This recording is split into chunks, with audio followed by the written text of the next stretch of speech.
Simplify, यानी हमें simplify करना है रेशो में जो वैल्यूज़ दी गई हैं इनको।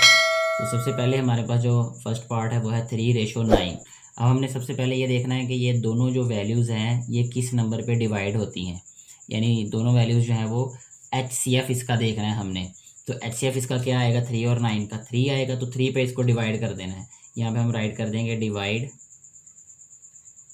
बाय 3, ठीक है। डिवाइडिंग बाय 3 आ जाएगा, तो ये आ जाएगा, हम इसको राइट करेंगे 3/3 रेशो 9/3, तो ये आ जाएगा 1:3। ये इस क्वेश्चन का आंसर हो जाएगा। नेक्स्ट हम सेकंड पार्ट इसका सॉल्व करेंगे, जिसकी स्टेटमेंट है जी 25:40। तो इसमें जो है वो इसका HCF देखना है, वो है 5 आ जाएगा। तो यानी दोनों नंबर जो है वो किस एक नंबर पे, बड़े से बड़े नंबर पे डिवाइड होंगे। तो यहाँ पे हम राइट करेंगे डिवाइडिंग, यहाँ पहले डिवाइड लिखा, अब यहाँ पे डिवाइडिंग लिख देते हैं क्योंकि हम डिवाइड कर रहे हैं।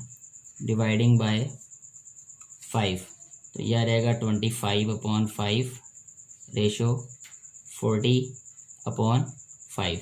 तो 5 5 ज़ार 25 होता है, 5 8 ज़ार 40 होता है, तो 5:8 इस क्वेश्चन का आंसर आ जाएगा।